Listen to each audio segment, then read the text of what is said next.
Hello friends, मैं हूं आपका होस्ट और दोस्त सत्य। और आज हम बात करेंगे कुछ ऐसे रोचक तथ्य के बारे में जिन्हें शायद बहुत कम ही लोग जानते हैं। आज हम बात करेंगे भगवान श्री कृष्ण के बारे में। हम सभी जानते हैं कि भगवान श्री कृष्ण कौन थे और वो किसके अवतार थे और महाभारत में इनकी क्या भूमिका थी। तो चलिए जानते हैं वो 8 रोचक तथ्य क्या क्या हैं। तो पहला है, हम सब जानते हैं कि श्री कृष्ण भगवान के पास गदा, तलवार तथा शंख जैसे बहुत सारे वस्तुएं थी। तो क्या पता है आपको उन वस्तुओं का नाम क्या था? तो चलिए इन वस्तुओं में से कुछ वस्तुओं का नाम जानते हैं। तो उनकी तलवार का नाम नंदक, गदा का नाम कौमदकी और शंख का नाम पंचजन था। चलिए चलते हैं दूसरे फैक्ट्स की ओर। हम सब यह जानते हैं कि श्री कृष्ण भगवान का जन्म एक कारावास में हुई थी, जो कि देवकी के 8वें पुत्र थे। उन्हें यशोदा की पुत्री के साथ बदला गया था, जिनका नाम एकांसा था, जिन्हें आज हम विंध्यवासिनी देवी के नाम से पूजते हैं।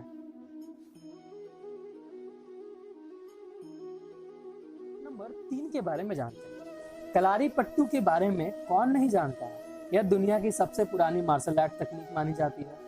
इस कला की उत्पत्ति दक्षिण भारत के केरल में हुई थी। क्या आपको पता है इस कला की नींव भगवान श्री कृष्ण के द्वारा रखी गई थी। यह कला उन्होंने ब्रज के जंगलों में विकसित किया था। और डांडिया के बारे में कौन नहीं जानता है। यह एक प्रकार का नृत्य है जो गुजरात में बहुत ही ज्यादा फेमस है। तो डांडिया रास का आरंभ भी श्री कृष्ण के द्वारा ही किया गया था। हम सभी जानते हैं कि भगवान श्री कृष्ण राधा से प्रेम करते हैं, पर हमें यह जानकर हैरानी होगी कि राधा जी का जिक्र महाभारत, हरिवंश पुराण, विष्णु पुराण और भगवत पुराण में नहीं किया गया है। हमें यह जानकर हैरानी होगी कि राधा जी की जिक्र ब्रह्म वैवर्त पुराण, गीत गोविंद और प्रचलित जन श्रुतियों में किया गया है। हम सभी जानते हैं कि शास्त्रों में श्री कृष्ण भगवान की 16,108 गोपियों का वर्णन किया गया है, जिनमें इनकी 8 पत्नियों का वर्णन भी किया गया है। तो चलिए जानते हैं आज इनकी 8 पत्नियों के नाम के बारे में। तो इनकी 8 पत्नियों का नाम था रुक्मणी, जामवंती, सत्यभामा, कालंदी, मित्रबिंदा, सत्या, भद्रा और लक्ष्मणा। और ऐसा बोला जाता है कि भगवान श्री कृष्ण को इन 8 पत्नियों से कुल 80 संतान थी और प्रत्येक पत्नियों के 10-10 संतान थी। शास्त्रों और पुराणों में भगवान श्री कृष्ण को उनके रथ के साथ वर्णन किया गया है, पर हम ये नहीं जानते हैं कि उनके रथ और उनके सारथी का नाम क्या था। चलिए आज जानते हैं कि उनके रथ का नाम क्या था। उनके रथ का नाम जैत्र था और उनके सारथी का नाम दारुक या बाहुक था। और उनके घोड़ों का नाम सैव्य, सुग्रीव, मेघपुष्प और बलाहक था। हम सभी जानते हैं कि श्री कृष्ण हर कला, हर विद्या में निपुण थे। भगवान श्री कृष्ण ने अपनी औपचारिक शिक्षा उज्जैन के संदीपनी आश्रम में मात्र कुछ महीनों में पूरी कर ली थी।